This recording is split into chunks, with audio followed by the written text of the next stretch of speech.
Disappointment at some point is an inescapable reality.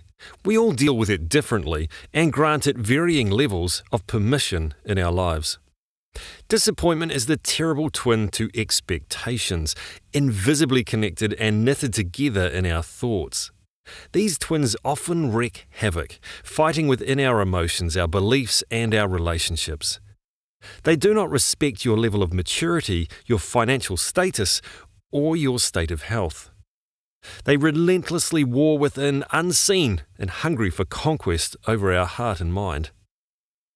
Weak or wrong expectations can lay the foundation for disappointment to feed off. Solomon expressed this in Proverbs.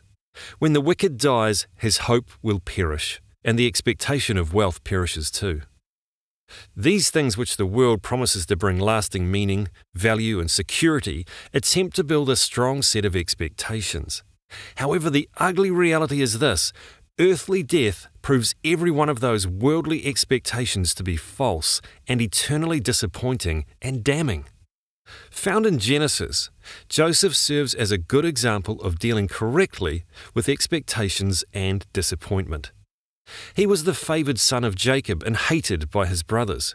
His brothers plotted to kill a 17-year-old Joseph, but ended up selling him as a slave to some travelling merchants.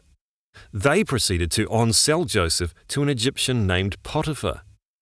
Despite promotion within Potiphar's house, Mrs. Potiphar betrayed Joseph with false allegations of attempted rape because he would not commit adultery with her. Consequently, Joseph was wrongly imprisoned. But the Lord was with Joseph and showed him steadfast love and gave him favour in the sight of the keeper of the prison, and whatever he did, the Lord made it succeed. Through a series of God-orchestrated events, Joseph was brought out of the pit of prison and proceeded to correctly interpret Pharaoh's dreams. So Pharaoh, the king of Egypt, said to Joseph, "See, I have set you over all the land of Egypt." Then Pharaoh took his signet ring from his hand and put it on Joseph's hand, and clothed him in garments of fine linen, and put a gold chain about his neck. And he made him ride in his second chariot, and they called out before him, "Bow the knee." Now that's an impressive promotion, from prisoner to governor. Following 7 years of plenty under Joseph's leadership came 7 years of famine. Predictably, Joseph's wicked brothers came in search of food. Well, they found food, plus they were reunited with Joseph and they experienced unexpected grace. But the pinnacle character in this story is God. The Lord worked through both Joseph's terrible circumstances and within Joseph's heart, attitudes, and thinking. At the conclusion of Joseph's story, Joseph explained to his brothers how God's sovereign grace had been at work in all of their lives. Joseph brought his brothers' understanding into God's reality.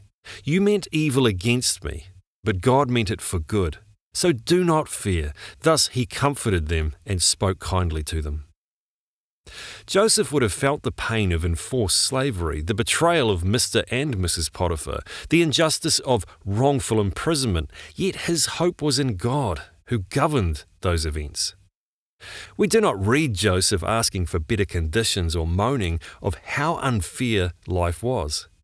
As his life unfolded, Joseph aligned his acceptance with his understanding that God was working out a much bigger plan, of which he was just one small player. Joseph was never disappointed with God because he never had selfish or unrealistic expectations of God.